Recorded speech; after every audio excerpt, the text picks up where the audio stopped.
Buenas noches.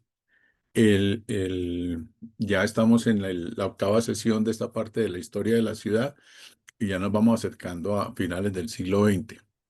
Y bueno, hoy vamos a tener una maratón, porque estos 50 años de la ciudad realmente fueron de grandes cambios, con muchos asuntos en el que es imposible abarcarlos todos en hora y media, pero que vamos por lo menos a asomarnos a los principales hechos, eventos, en fin, que nos puedan explicar qué es lo que pasó. Pero antes de arrancar, necesito pedirles un favor y es el siguiente. Este jueves tengo un serio problema familiar y es muy difícil que no, pues casi imposible para mí no atenderlo. Entonces les pido el favor de que nos veamos, pues pasar esta sesión la del jueves la pasaríamos para el martes, como está establecido, y les pediría el favor de vernos el miércoles en la última sesión de esta parte de historia para así recuperar la del jueves. Espero no causarles problemas ni inconvenientes con este cambio y les agradecería mucho por la paciencia de ustedes y el inconveniente que se presentó. Entonces, la sesión de este jueves la tendríamos el martes y la sesión del martes el miércoles. Y ya el jueves estarían ustedes con Carlos Niño terminando la parte de arquitectura creo que las tres sesiones siguientes. Bien, eh, el, el, el gran cambio de la ciudad que vamos a tener en este medio siglo que transcurrió entre el año 38 y el 88, creo que está magníficamente representado en esta portada de la revista Semana, en la primera época de la revista Semana, que es la del 6 de agosto de 1956, que, que lo que muestra es un desgarramiento de su historia. Y fíjense que el subtítulo es a Bogotá de ayer y hoy a golpes de historia. Y ese golpe realmente era literal, a golpes. Era romper la vieja ciudad, lo cual fue intencional. Lo que se ve al fondo es la nueva, a carrera décima, de la cual estuvieron muy orgullosos todos los bogotanos. Y lo que rompe es esa imagen que ya se nos hizo familiar en unas reuniones pasadas del humilladero de la iglesia de San Francisco y una procesión de Corpus hacia el puente de San Francisco. Es, es, es eso lo que va a pasar en este medio siglo, que definitivamente va a quedar la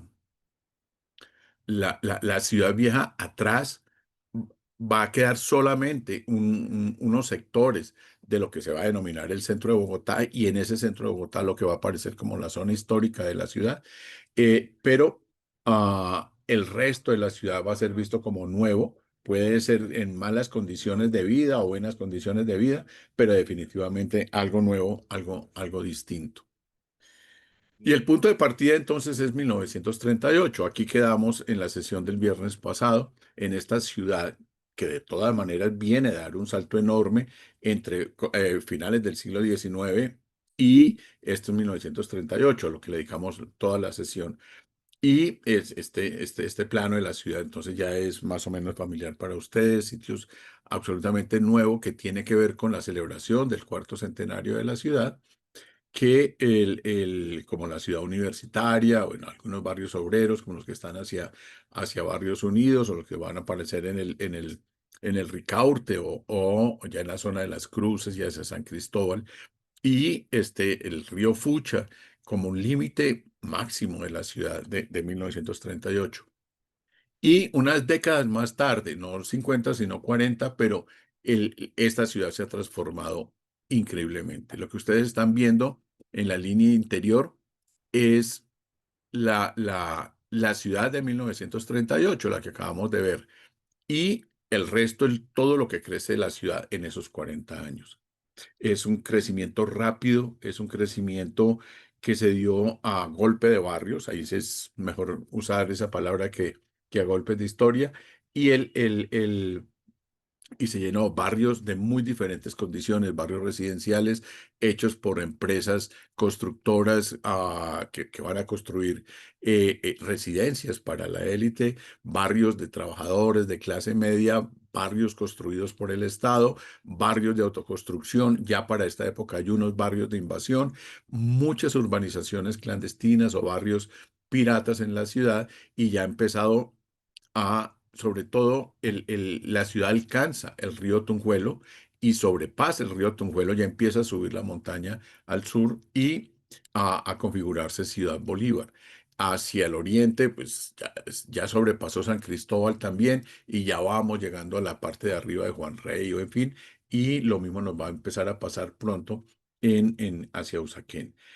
Pero esta ciudad todavía tiene un perímetro que no llega, o sea, no llega con construcciones hasta el río Bogotá, aunque el río Bogotá ya forma parte de la ciudad. Lo veremos en un momento. En 1954 Bogotá alcanza el río Bogotá. Nunca estuvo cercano a la ciudad y tal vez por eso nunca realmente ha estado en nuestra memoria ni en nuestra mente, porque el río le pasaba lejos y es con la anexión de los municipios que el río Bogotá va a empezar a formar parte literal de la ciudad. Y cuando la ciudad alcanza el río Bogotá, la alcanzó para matar al río, porque literalmente todos los desechos de la ciudad fueron a parar ahí. Y un río que llegaba moribundo, definitivamente sale hacia el Salto del Quendama totalmente muerto. Bien, este es el gran cambio. Este salto que da aquí a acá y ya venimos de un salto. Ahora, esta ciudad es una ciudad de barrios. Este plano es de 1991, o sea, unos poquitos años después del límite que nos hemos puesto, pero es una ciudad de barrios. Ya para esta época han empezado a aparecer urbanizaciones y a ir cambiando una forma de vida, pero muchas de ellas todavía no se habían encerrado, la gran crisis vendrá después y se vivía esa vida de barrios. El, el, en el que, sobre todo en los barrios al occidente, arriba de la montaña al oriente y en el sur, y en la montaña también del norte, Suba, por supuesto, el, el, las organizaciones comunales van a jugar un papel muy importante en la vida de estos barrios, sobre todo si fueron de autoconstrucción. ah, Van a jugar un papel importante. Veremos cuándo aparecen las juntas de acción comunal y el papel que van a jugar.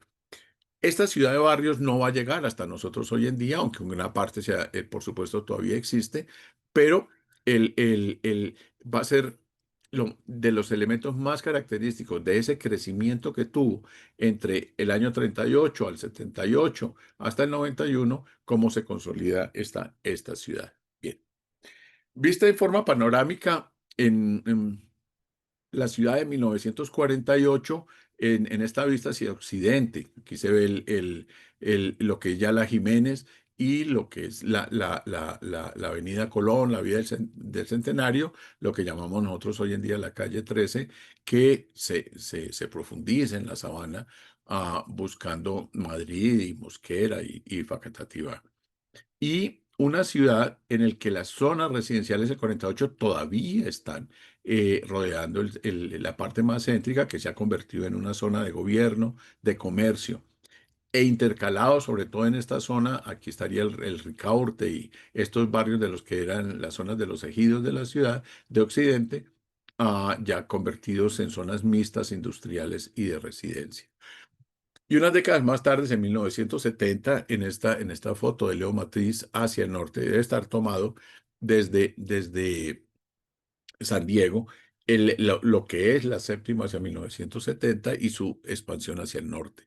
Y fíjense que esta ciudad que ha sido construida a lo largo de los cerros orientales, utilizando la parte que menos se inunda, que las tierras son más aptas para las construcciones en altura, o en fin, tiene un gran tejido residencial hacia el occidente. Nosotros estamos viendo aquí la séptima. Fácilmente se ve aquí la Merced. Este sería el cruce de la calle 34 está acá. El Parque Nacional, aquí se ve la Javeriana, el Hospital Militar, la zona de Ecopetrol, el edificio eso, en fin. Y lo que era el Sagrado Corazón, que es en esta zona, el colegio, la carrera 13. Aquí está la Caracas. Y entre la 13 y la Caracas, un tejido residencial que hoy en día ya se conserva muy poco. Una parte de él son viviendas de estilo Tudor, ¿se acuerdan lo que nos explicaba Carlos? Que van a predominar en este corredor y todavía se ven algunas partes de ella. Y al occidente de la Caracas, pues los grandes barrios residenciales de élite. Y aquí hacia el norte, ya barrios obreros que están circundando toda esta zona. Es una ciudad entonces que crece muy rápido, tan rápido como lo que estamos viendo en esta serie de fotos. La carrera séptima con calle 95 en 1948. Esta es una foto de Sadi González, que es un portón en toda esa esquina de la 95 con séptima. De hecho, tiene placa 9501 y lo que se ven son potreros, potreros hacia el occidente. Sin embargo, 2 años más tarde, vista la calle 94, no la 95, es una cuadra más al sur, pero desde la séptima ustedes están viendo como referencia el Seminario Mayor y la curva que da la 94 para cuando va hacia el occidente. Él ya está trazado lo que va a ser el barrio El Chicó. Todavía no está construido, pero ya está en proceso de loteo y de venta, que es la manera como se construía ciudad, y se venía construyendo ciudades del siglo XIX, ya lo vimos. Y 10 años más tarde, una década apenas más tarde, ya está construido. Ya hay viviendas en todos estos lotes. Todavía se ven zonas vacías, pero claramente ya hay residencias de clase alta que van a ir ocupando esta zona. Y la empresa detrás de estos procesos, en este caso es Ospinas, que va a ser uno de los grandes constructores en la ciudad durante el siglo XX. ¿Qué pasó entonces en esos crecimientos? Miremoslo desde la población. Y fíjense lo que significó estos crecimientos. Si Bogotá tenía en 1938 algo más de 330.000 personas, a mediados de la década de la década del 60 alcanza el millón de habitantes. Para 1964 ya tiene, perdón, de la primera mitad de la década del 60 ya tiene 1.500.000. Y para 1973 ya tiene 2.500.000. O sea, en menos de una década, entre el 64 y el 73, crece 1 millón de personas. Y entre el 73 y el 85, ah, que esto está corrido. Sí, en el 51 tiene 648, en el 64 1 millón, en el 73 2 millones, en el 85 está en 3.982.000. O sea, entre la década siguiente, del 73 al 85, la ciudad crece más de 1.300.000, 400.000 personas. O sea, los ritmos de crecimiento son violentos. Ahí se empieza a desacelerar un poco al año 93, pero ya nosotros no vamos a meternos en esta época de la ciudad. O sea, entre el año 38 y el año 85, la ciudad crece cerca de 3.500.000 personas. El ritmo de crecimiento el poblacional es entonces vertiginoso, es enorme. Y que una ciudad aguante esos ritmos de crecimiento van a ser, o sea, van a presionar sobre la administración de la ciudad de una manera increíble. Vamos a tener, por eso, todo tipo de barrios, vamos a tener invasiones, vamos a tener ventas de barrios de élite y de clase media, va el Estado a estar construyendo, pero la vivienda definitivamente, junto con el trabajo y las condiciones de salud, se van a volver elementos críticos que van a presionar el gobierno de la ciudad. No es posible tener un crecimiento y alcanzar estas cifras sin que el gobierno, la administración y las políticas urbanas no atiendan las consecuencias de estos crecimientos. Y lo estamos viendo en esta curva. Miren la tabla de natalidad, a la tasa bruta de natalidad, como precisamente en estos años, o sea, comenzando en el 30 y llegando a un pico hacia comienzos de los años 60, alcanza la máxima tasa de crecimiento, llega a ser del 30 al 35 por mil en la ciudad, al tiempo que va descendiendo la tasa de natalidad. Acuérdense que en las dos sesiones anteriores hablamos de las condiciones inhumanas de habitación en la ciudad y cómo las epidemias eran una situación constante. Pues eso se controla. Y en la medida en que la brecha se hace más grande, precisamente en estas décadas entre los 50 y 70, es que el crecimiento va a ser mayor. Pero también el crecimiento ya se los muestro en cifras por migración. O sea, no solo es la tasa, la tasa vegetativa, que es la relación entre estas dos, que está presionando por el crecimiento de la ciudad, pero la migración va a jugar un papel muy importante en esto. Ahora, si comparamos a Bogotá con el resto de ciudades en el país, pues el efecto es enorme. Acuérdense de la situación de capitalidad de Bogotá, el gran imán que es para la población de otras partes del país y su capacidad de aumentar la población por sí misma. Si en 1918 voy a considerar solo las dos, a Bogotá y a Medellín, porque no tengo tiempo de que pero miren toda la tabla. Si la distancia en 1918 entre Medellín y Bogotá era más o menos de 60.000 personas, en 1938 ya ha crecido un poco más esa distancia, ya llega casi al doble, y para 1964 ya casi la separación es de 900.000 personas, y para 1985, que es el límite que nos hemos puesto, la diferencia es más de casi 2 millones, un millón. 2 millones, 3 millones, es de más de 2 millones la diferencia para 1985. Entonces, fíjese que Medellín sin duda va a ir creciendo de 79.000 personas a 1,5 millones en el mismo lapso, en el que Bogotá pasa de 143.000 a casi 4 millones de personas. Ahora, esto también está significando que, digamos, en la forma más básica de primacía urbana, la forma básica de primacía urbana que voy a utilizar es simplemente que que una ciudad es dos veces, la ciudad con primacía tiene dos veces la población de la segunda ciudad en el país. Y esto se cumple para 1985. Bogotá tiene más de dos veces la población de Medellín. Luego, siendo Colombia un país de ciudades, sin embargo, y así crece y así se ordena hasta mediados del siglo XX. A partir del siglo XX, de mediados del siglo XX, sí se configura una primacía en Colombia, en el que Bogotá se convierte en el principal imán de atracción de personas, de la economía, en fin, ya les voy a mostrar cifras, y por lo tanto se da. Sin embargo, a diferencia, por ejemplo, de Perú, donde Lima, la distancia entre Lima y sus, qué sé yo, 9 o 10, 12 millones que tiene actualmente, la segunda ciudad es Arequipa o Trujillo, que a duras penas alcanzan a uno, a dos. O si quieren, Ciudad de México, que con 20 millones, la segunda ciudad tiene 3 millones, que creo que es Monterrey, que debe estar, digamos, no sé si por 4 o 5, y Guadalajara por 3, o en fin. Son distancias absurdas, lo mismo Buenos Aires respecto de las otras ciudades, Rosario, en fin, en Argentina. Aquí hay primacía urbana, pero no es de las dimensiones que se van a dar en Argentina, o en Perú, o en Brasil, o en Perú.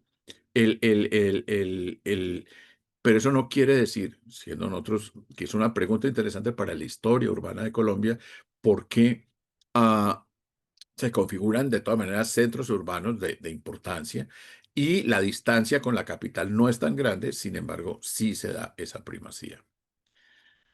Les decía de la población migrante, y fíjense lo que esta tabla nos está diciendo. Tomemos una fecha cualquiera, 1973. La población no migrante de la ciudad es de 1.400.000 personas y tiene exactamente la misma población migrante, o sea, esto es 50 y 50% de los habitantes de Bogotá en 1973. Ahora, de esa población migrante, 448.000 personas vienen de la sabana de Bogotá y de pueblos próximos de Cundinamarca, mientras que casi 1 millón de personas vienen del resto del país. Y del extranjero llega a 26.000 personas. Esa es más o menos la estructura, fíjense que se mantiene para el límite nuestro que es 1980. La población no migrante es de 2.232.000, ya es un poco mayor que la población migrante. La atracción de población de la sabana y de los municipios cercanos de Cundinamarca es de 600.000 personas, pero atrae gente de muchas partes del país, 1.300.000. Eso va a hacer que Bogotá, es la famosa época que Bogotá es una ciudad de todos, luego no es una ciudad de nadie, y viene todo ese tipo de quejas sobre la identidad bogotana, o en fin, en parte la explicación está acá. Ahora, si examinamos esos orígenes, cojámoslo para 1980 y podemos hacer las comparaciones. De Cundinamarca vienen 600.000 personas, que es la cifra que está aquí, 591.317. De Boyacá, 466.000. Y entre Boyacá y Cundinamarca reúnen 1.000.000 de el 1.982.000. O sea, va a ser la atracción mayor. Tolima y Santander son los siguientes departamentos que más población mandan para Bogotá. Valle, Caldas, estarían en el siguiente orden. Antioquia, Huila, el Meta y bueno, el resto de departamentos del país va a sumir bastante, 220.000, pero se están sumando todos. Fíjese entonces cómo ah, Cundinam- Cundinamarca y Boyacá siempre han sido los que más personas han tenido como lugar de residencia a Bogotá, pero también tolimenses y santanderianos han hecho de esta su ciudad. Y si miramos cómo funciona la ciudad, en los tres sectores, a lo largo del siglo que estamos considerando, del medio siglo que estamos considerando, fíjense que no va a cambiar significativamente. El sector primario, pues esta es una ciudad que tiene zonas rurales de todas maneras, entonces va a tener agricultura, pero es lo menos. El sector secundario se mantiene relativamente constante y no marca una gran diferencia a lo largo del siglo XX. En cambio, el sector terciario siempre ha estado por encima del 70%. Y es lo que nos hace decir que Bogotá es ante todo una ciudad de servicios. Es lo que la ha hecho fuerte, lo que la ha hecho económicamente poderosa, la que le ha dado la primacía en el país, porque concentra no solo todos los niveles de gobierno, el central, el departamental y el municipal, sino los grandes a empresas de comercio, es más, muchas oficinas de abogados, en fin, todos tienen en Bogotá. Bogotá se convirtió en una ciudad educativa, sobre todo en una ciudad universitaria. El, es enorme. Entonces, la característica de Bogotá en el siglo XX fue consolidarse como una ciudad de servicios. Y si medimos el tamaño y la dinámica de su economía por el Producto Interno Bruto, por el PIB, comparándolo con el de Colombia. Fíjense que Bogotá concentra el 15% del PIB nacional en 1960 y en 1989 tiene el 20,5% del PIB nacional. O sea, no solo es la ciudad más poblada, no solo es una ciudad donde su sector terciario de servicios es el más poderoso, sino que esa actividad le produce al país el 20% de su riqueza, y con unas tasas de crecimiento que siempre fueron mayores que las del país, menos, o sea, lo fue en el 60, lo fue en el 65 y fíjese que es por harto, disminuyó un poco en el 75. El 80 es la gran crisis bogotana, que ojalá tuviéramos tiempo de sentarnos, que fue el momento en que la ciudad más sufrió los embates de narcotráfico, de desempleo, de la crisis industrial, en fin, una recuperación para el 85 y definitivamente en el 89 una recuperación también, pero por debajo de el PIB nacional.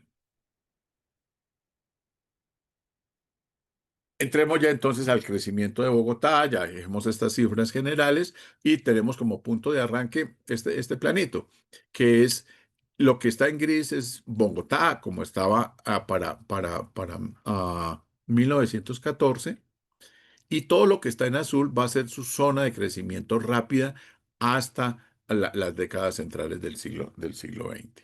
Y va a marcar esta línea roja lo que es el municipio de Bogotá, que se va a romper después, pero de esos que vamos a estar hablando originalmente. Y si miramos el crecimiento de la ciudad entre 1900 y 1998, lo que vamos a ver es un cambio en la tendencia muy clara, de un crecimiento por islas, Chapinero y esta zona de Sucre o en fin, como lo que está jalonando hacia 1900, a la ciudad de 1930 que va uniendo los pedazos, pero sin embargo todavía tiene crecimientos aislados, a la ciudad de 1960, que tiene la misma tendencia del 30, sino que es mucho más grande, pero que definitivamente en 1998, que es el último plano, esto se ha cerrado. Fíjese que uno podría decir que la Bogotá tiene un crecimiento lineal solo hasta 1930, que está pegada a los cerros. Pero a partir de ahí, la ciudad tiende a expandirse hacia el norte, por supuesto, pero hacia el sur de una manera enorme y hacia el occidente de una manera increíble. El límite lejano es que el río Tunjuelo para 1900 era todavía zona de paseo y el máximo era el río Fucha como límite de la ciudad hacia el sur. Y la quebrada de la Vieja hacia el norte. Ya para 1998 la ciudad está ya sobrepasado Usaquén, ya sobrepasado Suba, por supuesto, Engativá, Fontibón, Bosa y el crecimiento hacia Ciudad Bolívar y Usme, por supuesto, es la manera como crece.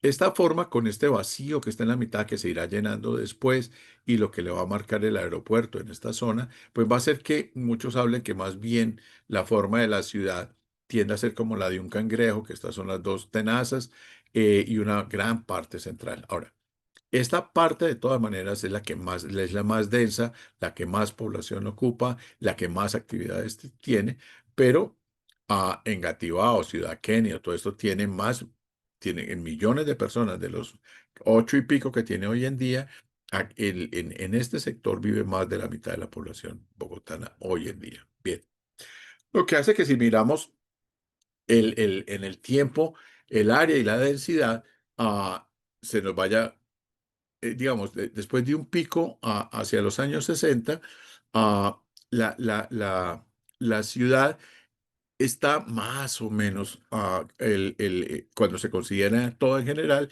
ya no tan densa, teniendo como que de 250 a 300 habitantes por hectárea sería una densidad alta. Entonces la ciudad no lo tiene, lo que hace que Bogotá sea hoy en día una ciudad bajita.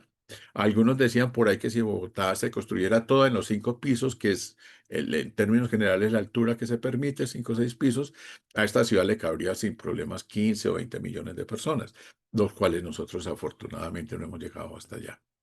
De un área entonces de 4.511 hectáreas en 1951, con 715.000 habitantes, la densidad es de 158 habitantes por hectárea.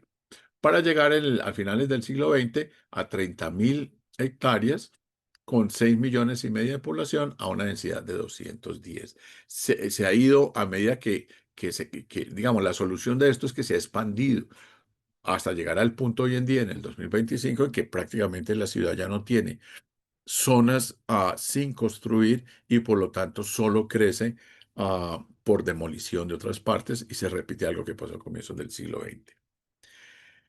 Si miramos, perdón que por ampliarlo demasiado se me pixeló, pero es la ciudad, el límite municipal, que es esta línea continua, en 1935.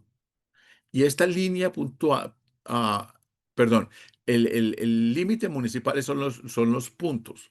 En 1935, que es lo que marca la zona del municipio. Y todo esto eran zonas no construidas, zonas que llamaríamos nosotros rurales.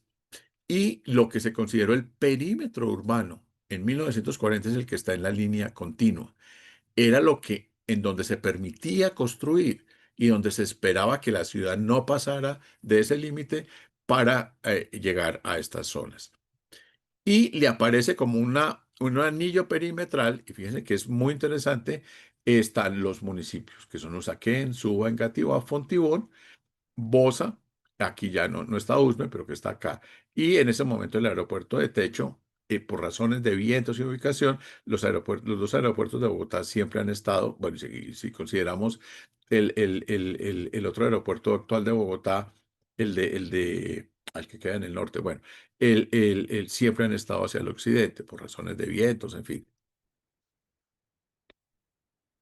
Y sobre este espacio ya veníamos viendo desde la sesión pasada que había oficinas especializadas con planificadores expertos tratando de ponerle orden a esta ciudad. Esto son decisiones del Consejo de la ciudad, o sea, son acuerdos que toman decisiones que afectan las áreas de la ciudad. El perímetro de la zona urbanizable, según el Acuerdo 15 de 1940, es lo que está en esta línea continua, que es la que hemos venido viendo básicamente. Fíjense que no pasaba el área urbanizable más allá de la ciudad universitaria, que llegaba un poco más al occidente en Barrios Unidos, pero que algunos barrios empezaban a estar por fuera de la zona urbanizable. Y eso le va a empezar a generar problemas a la ciudad. Lo que está en rojo son las zonas de impuestos. La ciudad tenía establecido 4 niveles de impuestos, supongo que son impuestos prediales, y las zonas A está el centro de la ciudad, B el occidente de la ciudad, C hay varias partes, y D en los extremos. Supongo que esta zona es B, la que no se ve bien aquí. Y esta ciudad, para controlar su crecimiento, se impone, viene del city planning y otras consideraciones del urbanismo internacional, la zonificación de la ciudad. Entonces, en 1944, también por un acuerdo de la ciudad, se va a zonificar. Las zonas A son mixtas, cívico-comerciales y cívico-comerciales y comerciales, que es el centro de la ciudad del puro.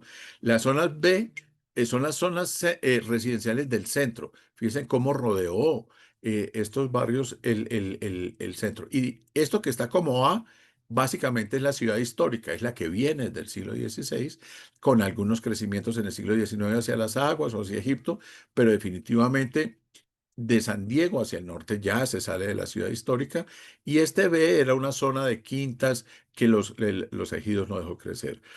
La zona C es estrictamente residencial y son residencias de clase media y clase alta. Fíjate que el núcleo de Chapinero es considerado también una zona A. La zona D es la industrial. Fíjate que coge la estación de La Sabana y la carrera 13 hacia el occidente, y lo que van a ser los barrios y zonas de fábricas que van a estar hacia Paiva y hacia la Plaza de España, en fin. La E son zonas mixtas que están al norte-occidente, que van a estar al occidente de la ciudad histórica y que van a estar entre las cruces y el río Fucha, y que es lo que está aquí como una E. La F son los barrios obreros. Y fíjese cómo se zonifica en los extremos de la ciudad, al occidente y suroccidente, norte, perdón, a-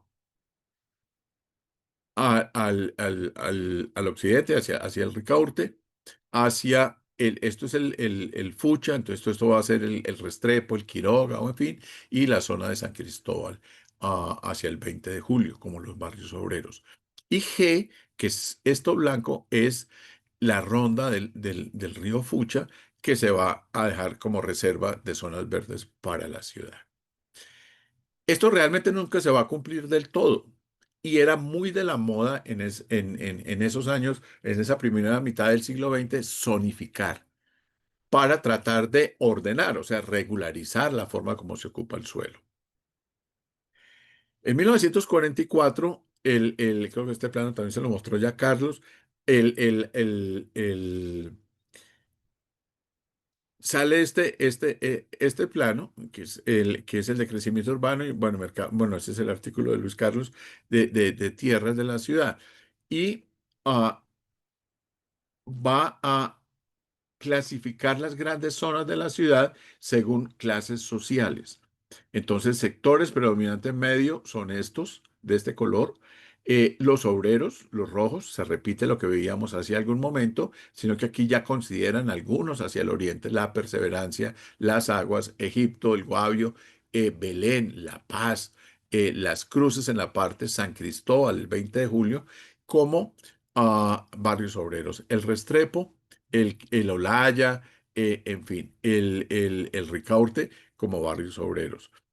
Los, la, bueno, otras categorías residenciales, pero que son los, es interesante, no los denomina como clases, barrios o sectores de clase alta, sino en otras categorías.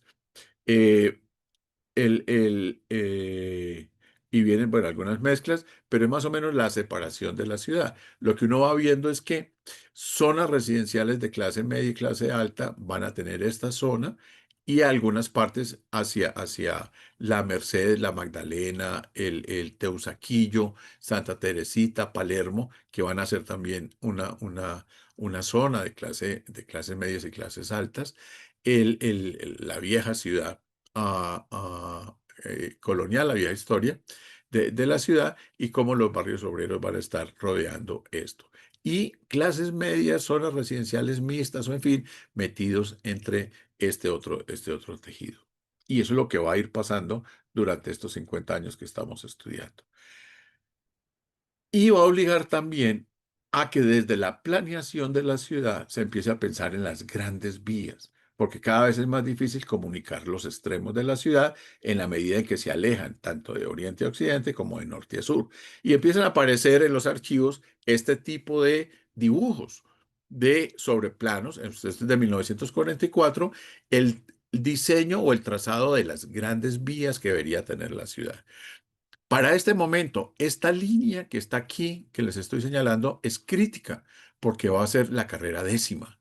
Y para abrir la carrera décima se va a romper todo el centro, sin piedad, sin miramientos. Se compran todas las manzanas y se demuelen y se construye la vía. Y es una vía digamos, la escala de la época es una vía amplia y lo que busca es comunicar en línea recta el norte con el sur, o sea, la avenida de los hospitales y San Diego. Y lo hace. Se va a demorar más de una década. Primero van a ser digamos, de la Jiménez hacia el norte y después van a ser hacia el sur hasta llegar al bosque de San Carlos, que es la extensión máxima. Creo que está más lejos el bosque de San Carlos, pero en estos momentos no lo llevaban más allá como diseño. Fíjese que la 26 todavía ni se sueña, porque aquí no hay a dónde llegar, pero sí conecta con las Américas. Aquí está el aeropuerto de Techo y se va a planear y se va a construir una gran avenida también en línea recta, pero en transversal, que va a ir a buscar la avenida de los cementerios y por la avenida de los cementerios llegar a San Diego. A Y fíjese que este punto está exactamente sobre el Parque del Centenario, que va a desaparecer. Se va a construir esta conexión de la décima con la séptima y se forma el triángulo que hoy en día todos conocemos. Y estas avenidas hacia el sur, se van a construir. Se va a intentar hacer una gran circunvalar de la ciudad y una ampliación de la digamos, una primera gran vía en el borde de los cerros que acompaña a la séptima que va por acá y permita una comunicación mucho más rápida. Comunicar Bogotá se volvió entonces una prioridad fundamental. Y el agua. Esto es temprano, 1945, y ya hay serios estudios de cuáles eran las ollas hidrográficas que debía controlar la ciudad, cuidarlas y después las irá ampliando. Fíjense que esto que está en línea roja aquí es el perímetro del municipio de Bogotá. Y aquí está la ciudad construida. Como tiene mucha más área, y esta va a ser una tendencia que se va a mantener, que lo que es la ciudad construida.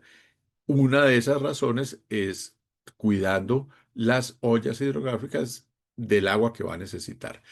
20 años más tarde, la ciudad ya tendrá un primer plan maestro de aguas, no tengo tiempo de presentárselos hoy, y va a empezar a conectar a través del río Bogotá lo que va a ser la planta de Tibitoc y Suezca, Neusa y, y, y y la otra, la que queda hacia Guatavita, va a tener al oriente y la olla del río Tunjuelo y toda la parte alta del Tunjuelo para el agua de la ciudad. Esto va a hacer que cuando Bogotá, mucho después, defina el distrito capital, llegue prácticamente hasta los bordes del Huila, por la montaña. y la razón es fundamentalmente la necesidad de controlar el agua para la ciudad. Y el mismo crecimiento, pues va a hacer que ocurra lo inevitable. Fíjense que esta línea punteada es el perímetro del municipio, no el perímetro urbano, sino los límites del municipio, y ya empiezan a aparecer muchos barrios grandes.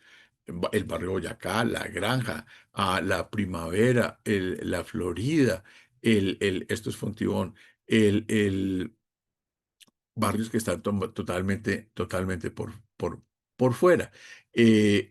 San Carlos, lo que va a ser, bueno, alrededor del río Tunjuelo y los desarrollos, ya dentro de un rato veremos algo de ahí, de lo que eso va a significar. Y también hacia los cerros. El, el, y eso va a generar una presión sobre la ciudad de cómo poder controlar estos crecimientos donde tienen autoridad otros alcaldes. Esto era el de Suba, de Engativá, de Fontibón o de Bosa, y cómo hacer para manejar ah, todo esto si no hay jurisdicción del Cabildo y de los alcaldes de Bogotá sobre estas zonas.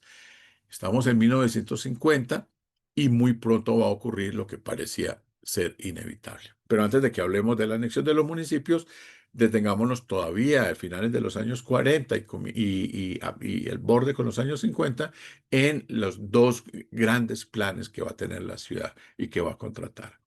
Uno es Le Corbusier. Eh, eh, Fernando Masuera está de alcalde de Bogotá y él va a aprovechar que el embajador de Colombia ante Naciones Unidas, que está recién creada, en fin, el hable con Le Corbusier. Le Corbusier había participado en un concurso para la construcción del edificio de Naciones Unidas en Nueva York y lo perdió. Estaba un poco deprimido y le cae el embajador colombiano y le dice que en Colombia lo quieren contratar y lo invita a visitar Colombia. Y viene uno de los ídolos de los arquitectos aquí ya hay a Facultad de Arquitectura y va a venir Le Corbusier, que es considerado uno de los principales urbanistas del mundo en ese momento, y se reúne con Masuera y con otras personas del gobierno y es contratado. Lo contratan para que desarrolle el plan piloto de Bogotá. Él va a ser también consultor de otras propuestas, pero al mismo tiempo se va a contratar a dos urbanistas más, uno norteamericano, otro un catalán, que también tienen los dos oficina en Nueva York, son de gran conocimiento y mucha experiencia, conocen también América Latina, han trabajado en Chile, han trabajado en otros países, por lo tanto están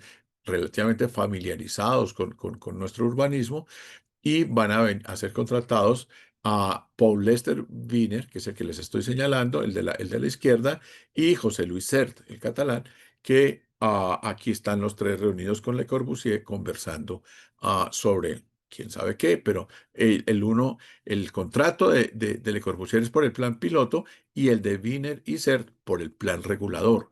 Y el plan regulador debía ser llevar a materializar las ideas del maestro, las ideas del plan piloto. Hay un rompimiento entre ellos hacia comienzos finales de los años 40 y por lo tanto el plan piloto se separa del plan regulador. De todas maneras, Bogotá va a aprobar el plan piloto en 1951 porque si no tendría problemas legales por la contratación, pero las ideas van a quedar como un fondo contra el cual mirar cosas. Yo creo que sí tiene cierto nivel de aplicación. Lo mismo va a pasar con el plan regulador, porque este va a empezar a funcionar en la época de la dictadura de Rojas Pinilla y eso va a hacer que las cosas funcionen un poco más complicadas. El plan entonces director, el de Le Corbusier, eh, paso rápidamente y es una serie de planos que él va a presentar, de ideas que trabaja. Le Corbusier tenía, él estaba trabajando en París y él tiene una oficina en Bogotá, que es la del plan regulador, que recoge la información, se la ordena y se la envía a París. Y él con esa información, que iba desde demográfica, áreas, miles de cosas, con eso él trabaja y formula sus propuestas para lo que debe ser Bogotá. El que estamos viendo a la derecha, a la izquierda, es un análisis de los terrenos ocupados o a ocupar por la habitación. Y fíjese, él señala barrios insalubres y va a coincidir con lo que hemos visto de algunos de los obreros. Estos que están con líneas, sobre todo estas partes de arriba, dice a transformar en habitación de alta densidad con servicios comunes. O sea, toda la parte de lo que era Egipto, las aguas, en fin, definitivamente quiere convertirlas en edificios de apartamentos. Y ya en una concepción de habitabilidad donde el apartamento no tiene por qué tener tres cuartos, cuarto de servicio, sino es el apartamento es para dormir y los servicios comunales deben estar en otras partes del edificio. En fin, eso se está discutiendo en esos momentos. Barrios definitivamente a suprimir son estos que están con estos puntos y fíjese que son los que aparecen por fuera de el perímetro de crecimiento de la ciudad de urbano. Estos en este color son tolerables a transformar útilmente, o sea, él quiere demoler acá o utilizar en parte, pero definitivamente plantearle a la ciudad una manera de evitar residenciar. En amarillo a conservar, parte de Chapinero, parte de lo que es Teusaquillo, la Magdalena, en fin, y en verde están los terrenos libres para utilizar en el futuro. El de la derecha es el plan metropolitano de residencias. Él divide la ciudad en tres zonas, que son la zona central, la zona norte y sur y los grupos satelitales de la ciudad. Y le sirven como base para lo que quiere plantear. Y si ustedes se fijan en aquí, esta que está en blanco, es el centro cívico. Igual lo mantiene aquí. Ese centro cívico es esto. Es el corazón de la ciudad y lo que él plantea es demolerlo y construir totalmente otra cosa. Para que ustedes se ubiquen, esta es la Plaza de Bolívar, que estaría acá, la Plaza de Bolívar, la de las Cuatro Fuentes. Aquí está la catedral, aquí está el Capitolio. Pero pare de contar, bueno, no va a tumbar San Bartolomé, pero sí va, todo lo que es el Líbano se demuele, todo lo que es Santa Clara, el Palacio Echeverri, todo eso se demuele y se construyen grandes unidades de edificios, de oficinas, de gobierno, en fin, que la ciudad necesita. Y estos son zonas, edificios residenciales en unos módulos que él tiene y que ha planteado ya en otras partes del mundo, que no me detengo en eso, que no alcanza. El plan regulador lo que va a proponer es cómo aterrizar estas ideas y ponerlas a funcionar. Por supuesto, va a zonificar. El 1951, este es el plan regulador de la ciudad. Se van a definir unas zonas. En rojo está el perímetro urbano de la ciudad. Nada de quedar por fuera. Y en 1951 se plantean las nuevas zonas urbanas, unas residenciales. Se va a plantear una situación en este tipo de barrios y en este tipo de barrios también consideraciones distintas.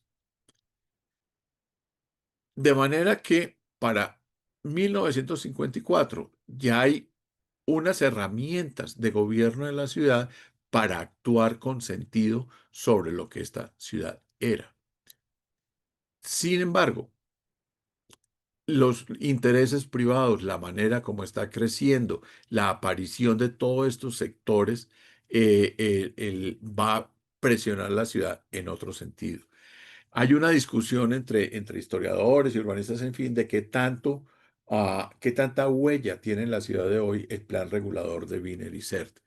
Y salvo el planteamiento de algunos de los grandes parques de la ciudad, que sí están en los planteamientos de Le Corbusier, y en ciertas decisiones sobre zonas residenciales, también la pregunta es qué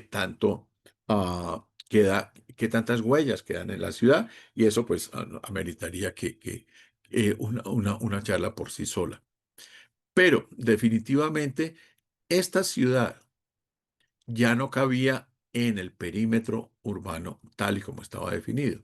lo cual va a hacer que se incorpore de una sola firma del presidente dictador, que es Rojas Pinilla, se incorporen estos municipios y se establezca el distrito especial. Aquí dice distrito capital, pero realmente es el distrito especial que iba a ser especial entre el 54 y el 91, cuando la Constitución va a cambiar la manera como se ordena esta ciudad.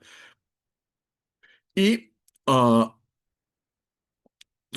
hubo una reforma constitucional en 1945 que permitía que unos municipios se integraran a otros municipios siempre y cuando se llenara cierta condición de población y de capacidad de generación de riqueza y que tuviera la aprobación de los habitantes de ese municipio que se va a anexar.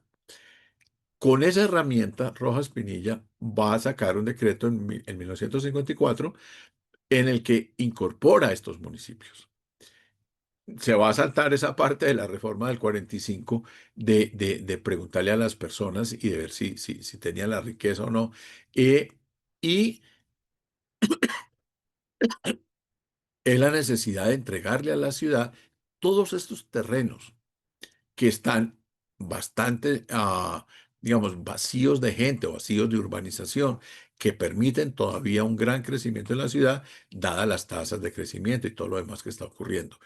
Eso va a ser entonces que Usaquén, Suba, Engativá, Fontibón, Bosa, Usme, formen la Gran Bogotá.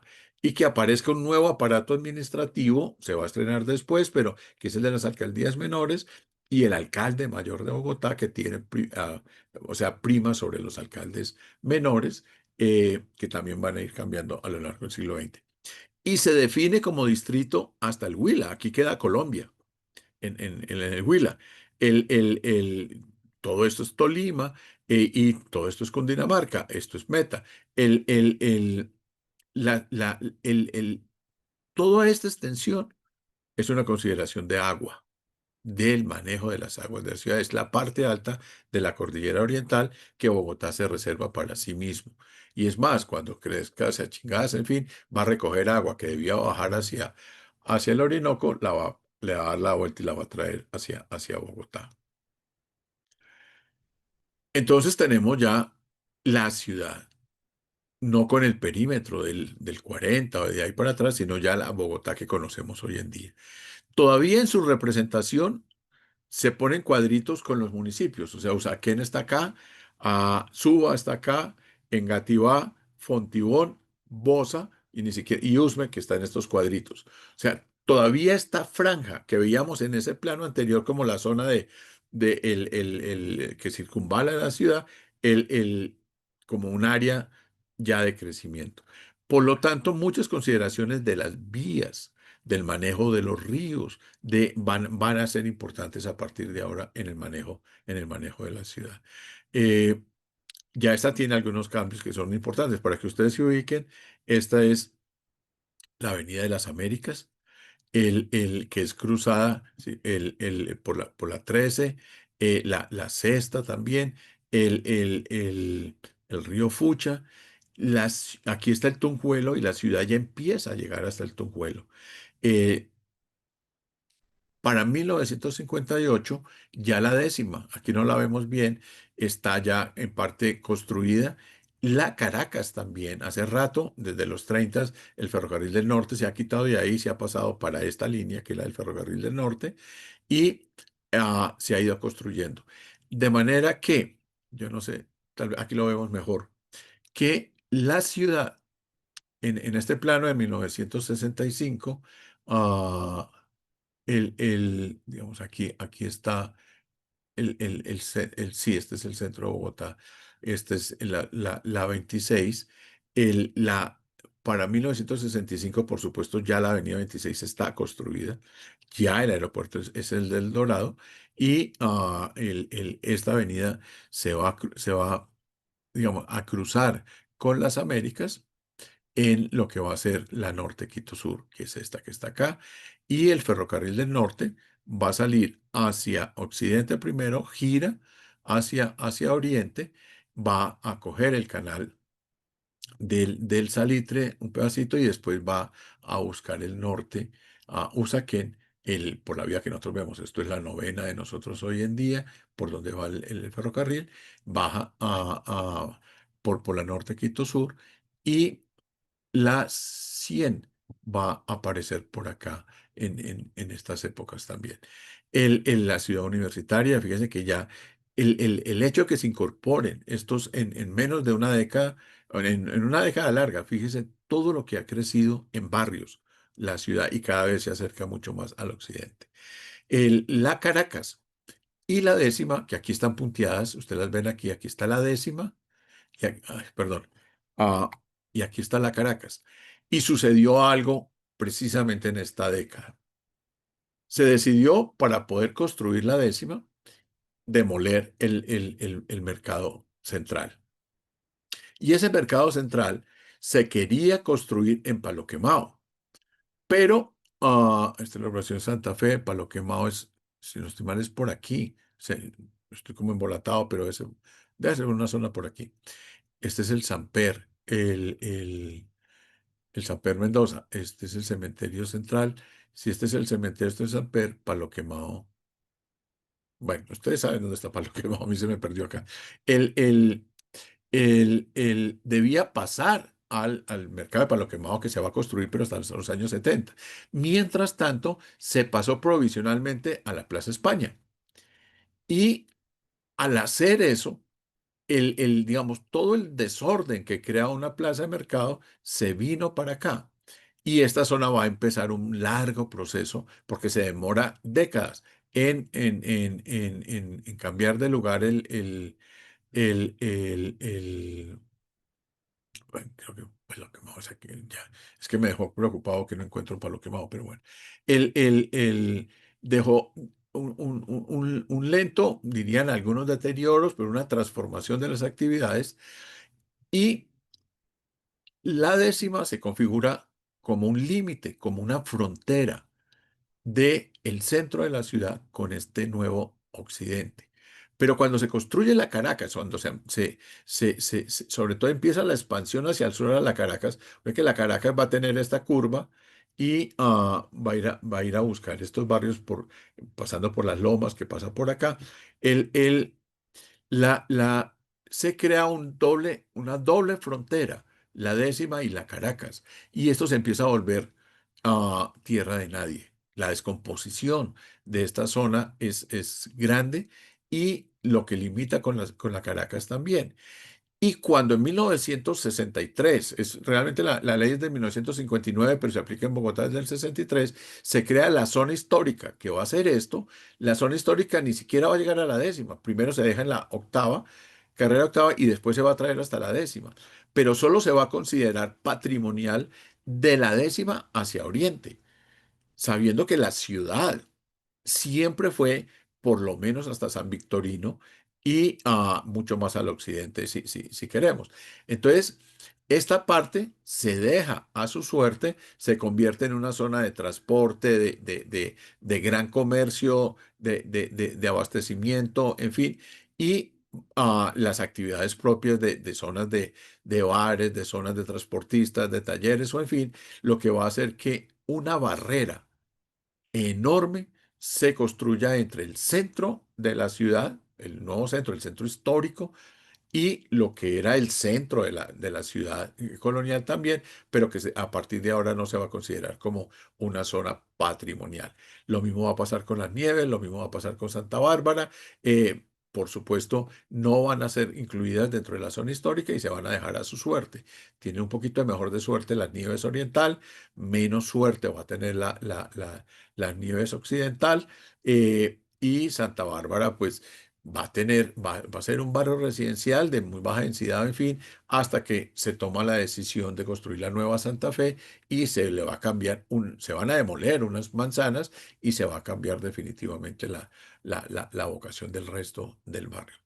Entonces, esto se configura como la zona patrimonial histórica de la ciudad, en el que esta doble frontera, la décima y la Caracas, la separa de Occidente definitivamente y va creando esa imagen de que la zona histórica se conecte solo con el norte, al pie de los cerros, no con el sur, porque las cruces, y de ahí para el sur no se considera, sabiendo que aquí hay barrios sumamente de muy buena calidad residencial, en fin, no se va a considerar como una de las zonas tan importantes. Entonces, en nuestra visión, en nuestra perspectiva de la ciudad, va a ser de la zona histórica hacia el norte. Y se empieza a olvidar en la perspectiva de las personas el resto de la ciudad, de esta zona de la ciudad, de lo que después se va a llamar el centro ampliado, en fin. Y por supuesto las zonas residenciales para esta época ya cada vez están más hacia las 100, ya empezamos, el Chico pues está ya construido y casi cada vez está más. Y el ferrocarril del norte se ha convertido en la autopista norte en época de Rojas Pinilla, y la vieja estación de Prado se convierte en un barrio, en fin, y van a empezar a aparecer esas cosas en la ciudad. Las discusiones sobre el plan vial entonces van a ser parte del gobierno de la ciudad desde mediados de los años 30 hasta los años 80. Y son varios los planes. Y todos esos planes, pues lo que hacían era discutir cómo conectar la ciudad. De uno inicial que alcanzamos a ver hace dos sesiones, perdón, la vez pasada, que es el de Brunner en 1936, al plan de la Sociedad Colombiana de Arquitectos, que lo que plantea es un ferrocarril circunvalar de la ciudad y unas pocas grandes vías que conecten norte con sur, oriente con occidente. Esto es Puente Aranda. Acuérdense que esta es la glorieta de Puente Aranda, que comunica la Avenida de las Américas con la carrera 13 y se va a convertir en uno de esos nudos ordenadores. Y esta es, la sexta, si no estoy malo, sí, como importante para la ciudad. Este es el río Fucha, el río San Cristóbal, que sigue, y este es el río San Francisco, que se van a unir allá abajo por la zona industrial de Colombia. Otro plan es el de Le Corbusier en 1951, fíjense que utiliza también la Avenida de las Américas, plantea esta vía en Gativá, todavía el aeropuerto está hecho, pero ya plantea una vía de mucha importancia hacia Engativá que va a conectar Oriente con Occidente. Una vía hacia, digamos, más al sur del río Fucha, que marque el límite de la ciudad. Esto es la carretera Soacha. La, la, el, digamos, la décima que está la construcción. Ustedes ven que ahí hay unas Bs, B2, B4. Eso es en el estándar internacional el tamaño de las vías. Una B1 es la más importante, B7 es una calle peatonal. Y el plan distrital de 1957, que más o menos ya tiene la malla de la ciudad que llega hasta nosotros. La Caracas, que hace el giro para Usme, la 26, la Avenida de las Américas, perdón, la 26, el Ferrocarril del Norte, que coge hacia Usaquén, y la autopista al norte, y otras vías que de manera concéntrica van comunicando los extremos y van haciendo como esta especie de semicírculos, dada la forma que tiene la ciudad. Y esto es lo que definitivamente va a existir para 1969. O sea, a punta de planes, de decisiones, se ha ido llegando a esto. Y es, para 1969, la calle 100, que se convierte en carrera 68. Recuerden que el Papa, ahora se los muestro, viene en el 68, el alcalde es Virgilio Barco, y él rápidamente construye esta vía para poder comunicar la zona del Gran Parque, el Salitre, lo que se convertirá después en el Simón Bolívar, en el Parque Simón Bolívar, comunicarlo con otras partes de la ciudad. La carrera 50 apenas está delineada hacia el norte. La avenida Caracas, que se divide, se separa de la 13 entrando a Chapinero, y que gira en 1969, llega hasta acá, pero rápidamente va a terminar de llegar para comunicarse con Usme. La Avenida del Libertador, que es la décima. Fíjense que para esta época la Avenida Primero de Mayo era una propuesta de una vía por los cerros orientales, después aparecerá al occidente. La regional longitudinal, que lo único que ha hecho es bajar y bajar hacia el occidente hasta el día de hoy.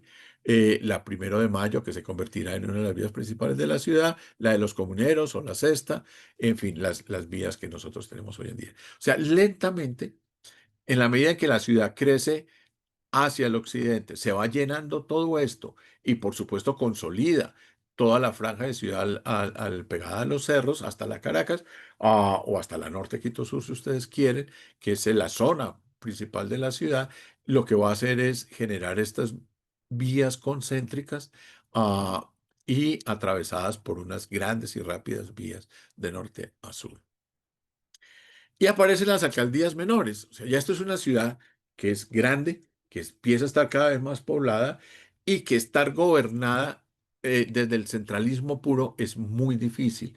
Entonces, este principio de descentralizar en algo la administración de la ciudad va a ser importante. Lo que hoy son para nosotros las localidades, que vienen desde la reforma del 91, antes son las alcaldías menores, pero están más o menos las grandes, van a ser más o menos las mismas, se va a volver un poquitico más complejo, pero no más, y la numeración va a cambiar, pero no es otra cosa. Este es el centro histórico, ya está claramente marcado y ya es la número 17, el, el, como es hoy en día, y aparecerá Santa Fe, que es la 3, Chapinero, el 2, Usaquén 1, Suba, que está aquí como 11, en fin, Barrios Unidos. ah, no, esto es en Gatibay, esto es Fontibón. Digamos, se volverá un poquitico más complejo en los años siguientes, pero básicamente la idea de el, eh, el tamaño de esta ciudad en extensión, en población, la diversidad de sus actividades productivas, la necesidad de construir vías, de tenerlas pavimentadas, de una oferta de colegios, de puestos de salud, en fin, va a obligar a que Bogotá termine siendo una federación de regiones, con un alcalde mayor, por supuesto, y una administración central que nunca, esto es opinión mía, nunca dejó realmente convertirse en que la descentralización llegara a ser mayor, porque las grandes decisiones y sobre todo el manejo presupuestal, siempre se ha mantenido en el centro y nunca se ha querido soltar. Entonces, lo que puede manejar las localidades ahora o las alcaldías antes era menor. Y viviendas subnormales, que empieza a ser el fenómeno que va a acompañar esta ciudad hasta el día de hoy, ya hoy un poco distinto, pero que para estos años, finales de los 60, todos los 70, los 80, hasta entrados los 90, esta va a ser una situación complicadísima en Bogotá y es lo que se va a llamar áreas subnormales o de vivienda subnormal, que son urbanizaciones piratas, que va a ser lo que más va a predominar en la ciudad. ¿Qué es una urbanización pirata? La urbanización que es poblada sin licencia, o sea, sin permiso. Ya hemos visto que desde finales del siglo XIX se necesitaban permiso para aparecer las urbanizaciones. Pues aquí no, aquí llega, se vende, un señor llega, lotea, él vende las propiedades y le dice a los señores, miren, ustedes resuelvan sus problemas. Yo les vendo barato la tierra, a ustedes dejan de pagar arriendo y empiezan a construir sus casas, pero allá ustedes, arréglensela como puedan. Pero si ustedes votan por mí, yo voy al consejo y en el consejo yo me preocupo de que los traten bien, de que les lleven servicios, de que no los vayan a sacar. Entonces se convierte todas estas áreas subnormales en un manejo clientelista que hizo de esta ciudad de la política en la ciudad sumamente complicada, terriblemente corrupta, en el que muchas fortunas se hicieron, al mismo tiempo que muchas personas lograron conseguir su pedacito de tierra y construir, organizarse y empezar a exigirle al señor al cual votaron que los ayudara en la legalización del barrio y que le llegaran los servicios. Y empezó una dinámica que, ya digamos a 50 años más tarde, pues es un poco distinto, pero que de todas maneras ese fue el inicio de estos años. Demos un pequeño paseo por Bogotá y algunas cosas que sucedieron durante estos años.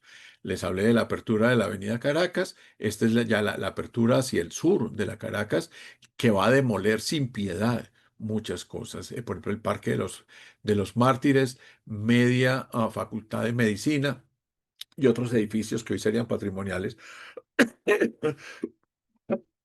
Se pasó por ellos por la necesidad llevarla a Caracas hasta el sur. Esta es la Caracas con calle 42.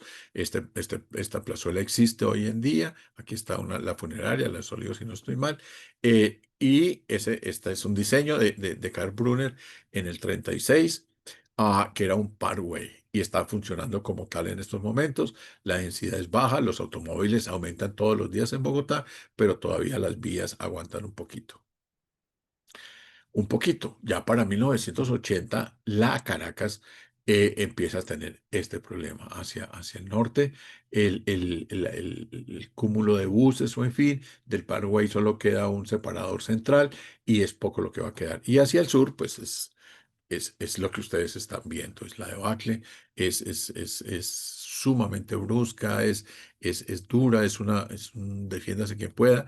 Y el transporte, que no alcanzo a hablar largo sobre él y valdría la pena, en la ciudad triunfa el automóvil, el autobús, pero estos autobuses, el poder de los que controlan las empresas es precisamente lo que va en este letrero, que es la ruta.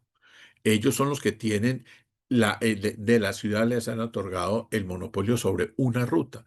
Luego, los dueños de buses, cuando no es el mismo dueño de la ruta, es asociarse, afiliarse a una empresa que es la que controla la ruta. Y este chofer, la manera de ganarse la vida es un porcentaje sobre lo que sube al bus, lo que se llamó la guerra del centavo. Luego, estos buses se trata de recoger toda la gente que puedan en el mínimo de tiempo en la más larga distancia. Porque de ahí es donde vienen las ganancias para el dueño, para el del monopolio y para el conductor. Luego, estos buses paraban para subir gente en cualquier parte, paraban para bajar gente donde quisiera el conductor. No sé si a ustedes les tocó, a todos nos tocó, a nosotros la pelea con el conductor para que parara y le abriera uno la puerta, porque es que parar para abrirle la puerta para no bajarse era perder tiempo. Entonces, si él lograba encontrar que podía subir gente y al mismo tiempo bajar gente, pues era la situación ideal. Y esto fue la ciudad durante todas estas décadas. La Avenida Jiménez definitivamente se consolida como una de las grandes avenidas de la ciudad. Ya vimos cómo se canalizó, cómo al hacerse la avenida, los edificios, pues, el Pedro A. López, el miran, que quedan dándole frente a la Jiménez porque es demolida, entonces la manzana que estaba por delante. Y la carrera, ambas son la carrera, la avenida Jiménez entre séptima y octava, esta es entre la séptima y un poco más abajo la novena, de una de las grandes avenidas de la ciudad, llena de carros, en fin, buses, que es lo típico de la ciudad para esta época. La carrera décima.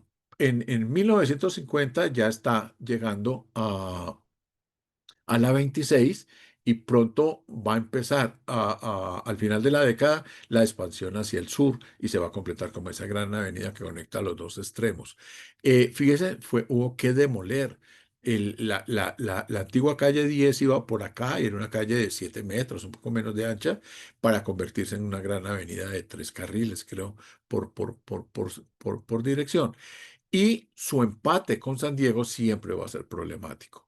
En 1956, esto es lo que queda del Parque del Centenario. Por aquí está la Rebeca y aquí hay algunos todavía pedacitos verdes. Esta gran glorieta es la que permite que la décima y la 26 fluyan, y le queda poco tiempo de vida a este templete. En este lugar va a pasar al Parque de los Periodistas y esta glorieta desaparecerá para que los túneles de la 26 sean los que resuelvan los cruces de la séptima, de la décima y de la 13 con la 26, de manera que no se interrumpa el tráfico. Viejos sectores de la ciudad, esto era la carrera, la calle 19 con carrera séptima, pero la 19 antes de que se abriera la avenida 19. Al abrir la avenida 19 que nosotros conocemos, se quitó un pedazo de una manzana, entonces cambia un poco la nomenclatura. Y aquí quedaba, esta es la escultura de Miguel Antonio Caro, y aquí quedaba la Academia de Historia, de la Academia de la Lengua, en este edificio, el que está a la derecha, de Bogotá. Ya vamos a llegar al 9 de abril y ya les mostraré cómo quedó esto, que creo que puse una foto de esto, si no estoy mal. Y el remate en la Avenida de las Américas con el gran monumento a la diosa del agua en esa glorieta que va a ir marcando el extremo de la Avenida de las Américas, y cuando salga definitivamente el aeropuerto de techo de ahí y pase a Engativá, pues va a quedar como una zona de alto crecimiento. Y en la ciudad pasan muchas cosas como buena capital y muchas cosas que para nosotros, bueno, ya hoy en día ni siquiera nos damos cuenta, pero lo que fue las vueltas a Colombia en bicicleta fueron de sensación realmente. Fueron importantes en Colombia hasta prácticamente este siglo. Hoy ya acaba de concluir la Vuelta a Colombia y creo que no nos dimos cuenta. Y esta era una llegada de una etapa o salida, yo no sé, pero aquí están en el Parque de Bolívar, en la Plaza Bolívar. Esta es la Plaza de las Dos Fuentes, está la catedral. eh, el, el- el- Está en construcción el Palacio Arzobispal en esos momentos y todavía está medio caída la ciudad la casa del florero por el 9 de abril. Pero ya aquí es los grandes espectáculos que ocurren en la ciudad y que llenan todas sus partes centrales, en fin. El Hotel Tequendama en 1953 está recién estrenadito. Fíjese que todavía está el templete al frente del Hotel Tequendama. Y el aeropuerto El Dorado, hacia 1959, prácticamente es la inauguración del aeropuerto y lo que era la plataforma principal del aeropuerto El Dorado, las grandes terrazas. No sé, a ustedes no les tocó, pero a mí sí poder subir a esas terrazas a despedirse o a ver llegar la gente, y toda la parte esto es la oficina de Aerocivil y esto es la parte ya de los halls de movimiento de la gente. La carrera séptima con el gran descubrimiento que va a predominar en la ciudad, que son los autobuses, un desfile de autobuses hacia 1953. Este es el Parque Santander. Ustedes están viendo ahí la San Francisco, la Veracruz y la Tercera eh, en a este desfile de buses en la ciudad. Y es una ciudad donde la política también es muy complicada. Estos años 30, 40 y 50 son de una crisis en el Estado colombiano profunda, de grandes enfrentamientos, de asesinatos, y grandes movimientos huelguísticos. Estos vienen ya de manera seguida desde los años 20, huelgas desde los trabajadores, por supuesto, de fábricas, también trabajadores del Estado. ah, y hubo huelgas, por ejemplo, de arrendatarios en los años 20. En la ciudad hay una liga de arrendatarios. Fue una época en que el costo de vida subió mucho y los arriendos tremendamente y los salarios no subieron de la misma manera y la gente se organiza para pedir al gobierno protección contra los propietarios. Y entonces hay una politización del habitante. A mí me aparecen esas líneas amarillas. El de lo que es ser ciudadano, de lo que es tener voz, de lo que es protestar, pedir las cosas. Y eso va a ocurrir. Que vamos están viendo en unas fotografías de Sadi González de los años 40, una manifestación frente al periódico El Siglo, o sea, hacia la parte de la Capuchina, o de la iglesia de San José, en diciembre de 1944, o una huelga de choferes. Fíjense en el tranvía cómo iba y la calle vacía también en marzo de 1944. Y vamos a llegar a uno de los momentos críticos del siglo XX, es el lucimiento del Capitolio para la Conferencia Panamericana de 1948, que debía crear la Organización de Estados Americanos, acabarla de consolidar como el gran objetivo de esta reunión. Pero unos meses antes, debe ser más o menos contemporáneo, esta foto debe ser hacia abril, pero en febrero ocurrió la Marcha del Silencio. Es una convocatoria de Jorge Eliezer Gaitán que llena la carrera séptima, la plaza, en fin, de Bolívar, en una marcha absolutamente en silencio, donde el único que habló fue él, por supuesto, y demostró a los políticos del liberalismo, por supuesto, y de otros partidos, a la capacidad que tenía él de dominio sobre la población. Y eso los va a asustar mucho. Y correrán 2 meses escasos antes del asesinato de Gaitán. Y este es el 9 de abril. Eh, Podríamos pasarnos 1 o 2 horas mirando fotos que tengo, que algún día podemos de pronto ah, presentarlas de lo que fue el 9 de abril y los días siguientes. Esto es San Victorino, este es el Nariño del que hablábamos el otro día. Estaba todavía ahí, va a desaparecer a consecuencia de esto de ahí, y estos son los destrozos en San Victorino. ¿Por qué se focalizó parte del movimiento de San Victorino? Porque están las ferreterías y almacenes de herramientas, o en fin, de los cuales van a ser saqueados para poderse armar y salir a la manifestación. Si no estoy mal, es en la a la derecha, el incendio del Hotel Regina, ahí en la plaza, en el Parque de Santander.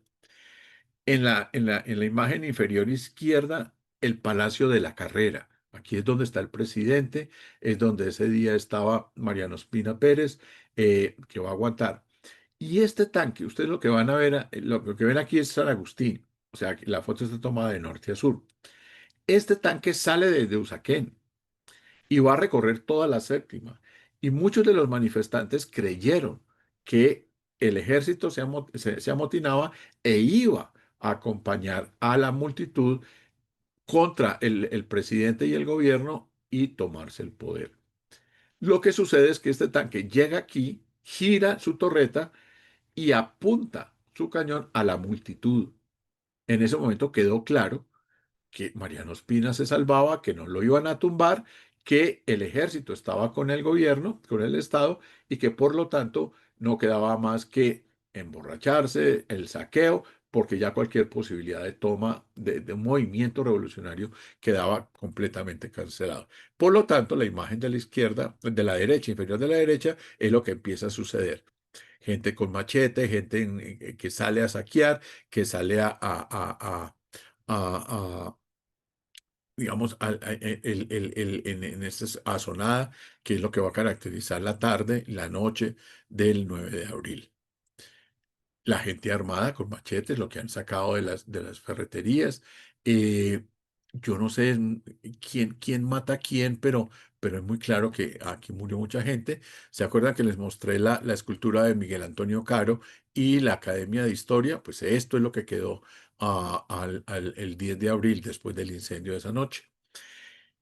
Una calle en el centro de Bogotá, esto debe ser ya al otro día del 9 de abril, y la impresión que queda es que esto se destruyó.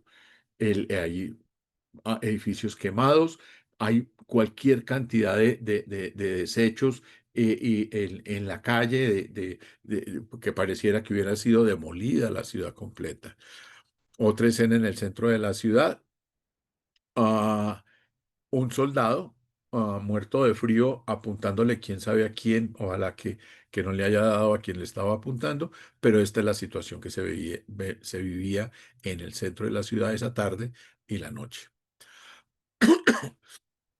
Una de las fotografías más conocidas sobre el 9 de abril, esta fotografía le dio la vuelta al mundo, la tomó Tito Celis, que es uno de los fotógrafos reporteros de la ciudad de mediados del siglo XX. Esta fotografía me la prestó el hijo de Tito Celis, y él me contó algo que yo no sé. O sea, lo que yo voy a decir es lo que él me dijo. Y es cómo se tomó esta foto. Porque es impresionante. Pero dijo que para tomar esta foto pusieron una estaca que impidió que se cayera rápidamente el tranvía, lo que le dio tiempo al fotógrafo de tomarla. Bien por eso, yo no meto la mano al fuego, no sé si es verdad o no es verdad, me lo contó el hijo, pero ciertamente esta es la foto que más ha recorrido el mundo sobre los hechos del 9 de abril en Bogotá. A la derecha, otras escenas de lo que fuera el enfrentamiento entre las personas, con machetes, con hachas, con lo que fuera. Y esto era la antigua capilla del Hospicio, que estaba entre a la carrera séptima, más o menos a la altura de la 19, y que era el hospicio de mujeres, el que miraba hacia la séptima, y no, el de hombres hacia la séptima y el de mujeres hacia la octava, o al revés, porque siempre los equivoco, pero eso va a ser demolido porque quedó prácticamente destruido. Bien, se quemó Bogotá, cambió Bogotá.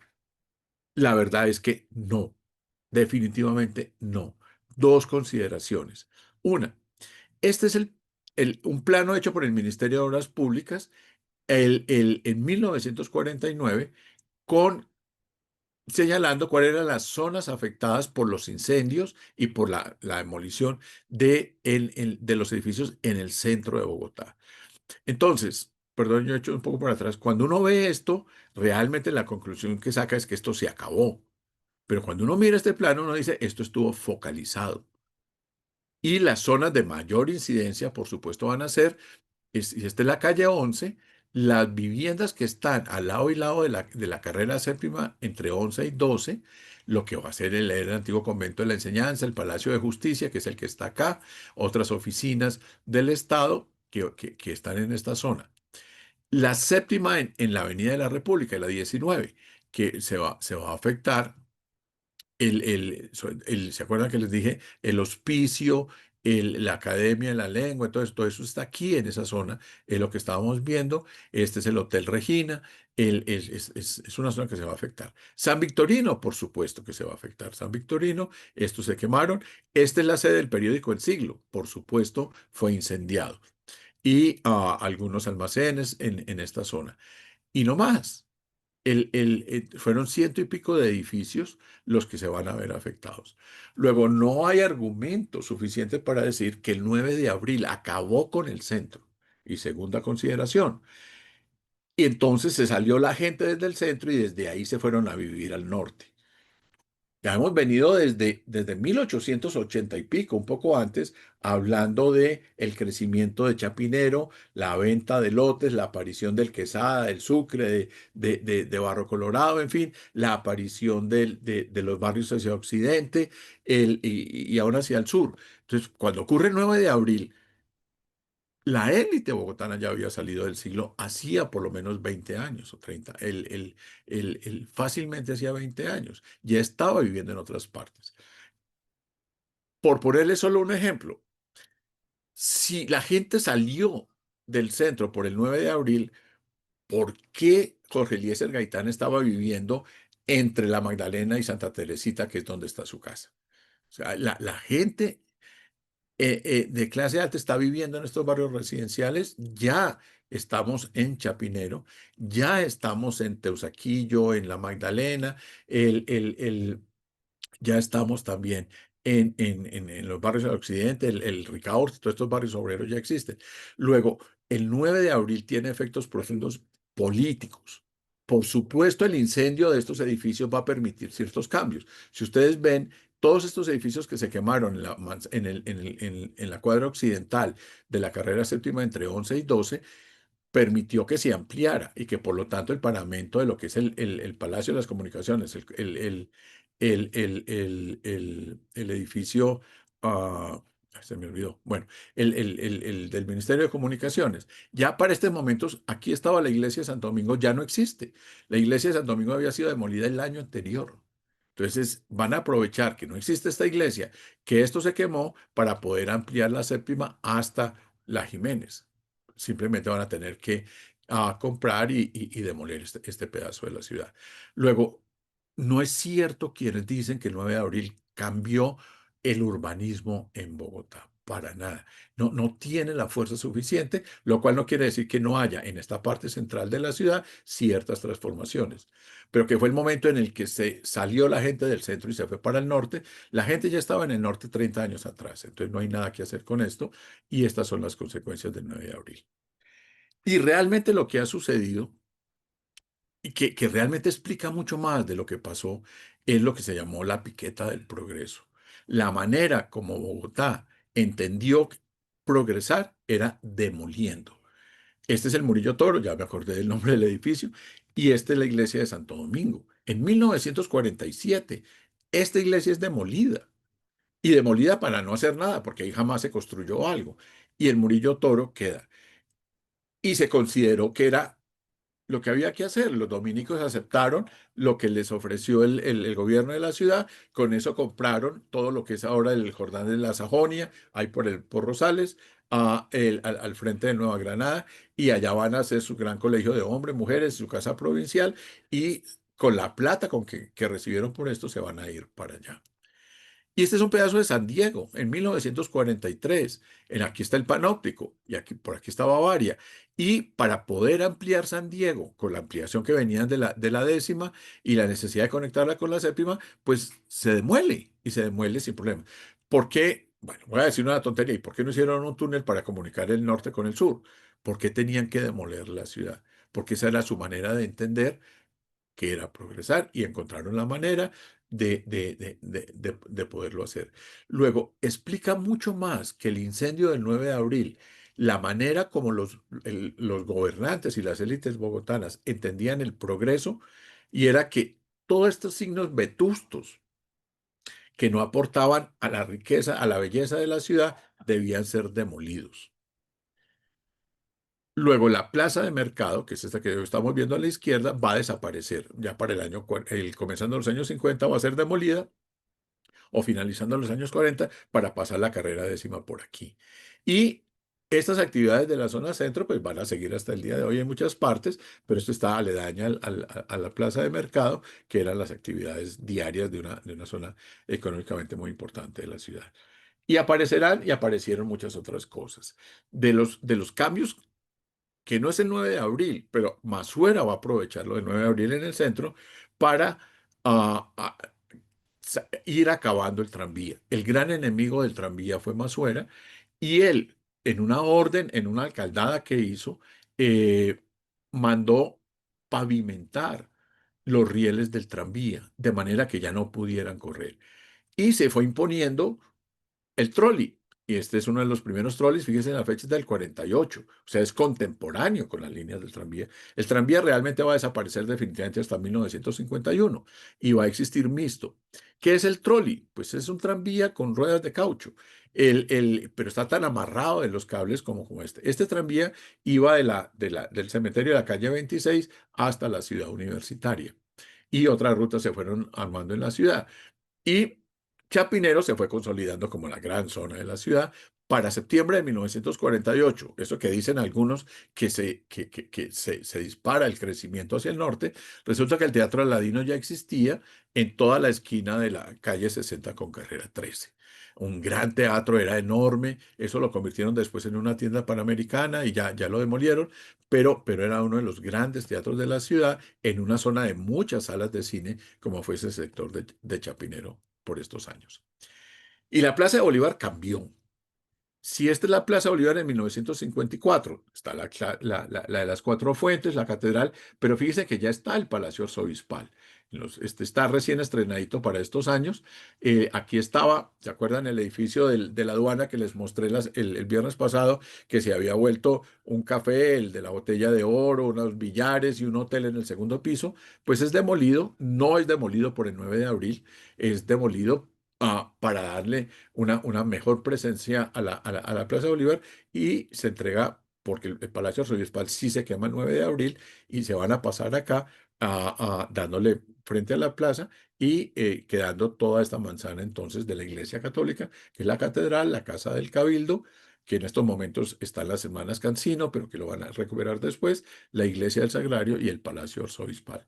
Esto que ustedes están viendo aquí en la parte de adelante, este es el apartamento del arzobispo. Estos son dos, hay uno aquí y el otro en otra esquina, porque es una costumbre entre ellos. Cuando muere un arzobispo, el cuarto que habitaba queda sin usar, y el nuevo arzobispo se va al otro cuarto, y se van cruzando entre uno y otro de acuerdo a cómo muere. Y se hace el gran concurso para la plaza, uy, ya voy a terminar, para la Plaza de Bolívar, y se construye la Plaza de Bolívar básicamente que hoy conocemos. Y lo que pasa en el sur, se me acabó el tiempo, entonces me tocó ir a toda el sur. La Luis Ángel Arango, el plan de modernización del centro fue fundamental, y esto sucede antes de la declaratoria de zona histórica. Esto es del año 57. El Centro Nariño, la unidad residencial de Colseguros, o el edificio Avianca, eh, Rojas Pinilla. Este era el plan inicialmente para el CAN. Y ahí debía estar el Palacio Presidencial, que debía salir de la plaza del centro y pasarse a esta zona, la 26. Nunca se construye, las oficinas de los ministerios sí. La visita de Kennedy y Ciudad Kennedy.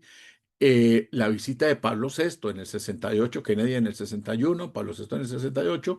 Esto es el templete de lo que se convertirá en el Parque Simón Bolívar después, y Pablo VI, que fue usado como residencia de los visitantes del Congreso Eucarístico y después se vendieron. El otro el gran alcalde, hay dos grandes alcaldes en los años 60. Uno es a Jorge Gaitán Cortés. Él es el que trae las juntas de acción comunal, que fueron creadas originalmente para zonas rurales, lo trae para la ciudad, y como una manera de vincular a la comunidad en procesos de construcción, ellos ponían la mano de obra y la ciudad les daba los materiales, y de manera conjunta se van construyendo las cosas. Y ahora que está de moda, no es el primero, pero Gaitán Cortés sí tiene una propuesta de metro para 1900, más o menos 1965, durante su alcaldía, y fíjese que es básicamente la misma línea entre la primera línea y la segunda de lo que se está pensando hoy en día. Juntas de acción comunal en pleno trabajo en el año 68, en el 79 en el barrio El Consuelo. Virgilio Barco es el otro alcalde de la ciudad. Aquí está posiblemente en lo que iba a ser el plan, la ciudad, una ciudad dentro de la ciudad, que es lo que se va a poner de moda en esos momentos, que es San Fasón, y la construcción de la 68 por la Avenida del Papa. Y la aparición de este edificio comercial de la 92 con 15, que hasta ahorita lo están demoliendo, y lo que fueron los Carulla y los primeros supermercados. Las urbanizaciones de clase media y clase alta, que empezaron a aparecer por toda la ciudad, y los grandes problemas en los barrios populares del oriente, del centro, del occidente de la ciudad. Esto es Ciudad Tunal, que es también una ciudad dentro de la ciudad. El gran problema de el Tunjuelo y la manera como se maltrata el Tunjuelo en su desembocadura con el río Bogotá, que es en la zona de Patio Bonito, y las grandes inundaciones de Patio Bonito, porque estaba por debajo de la cota del río. Algunas consideraciones de Patio Bonito, que no puedo hacer esto, y la aparición de los pocos barrios de invasión. El típico, pues va a ser el Policarpo Salabarrieta en 1961, de una entidad, bueno, Provivienda, en fin, que son los que están detrás de esto.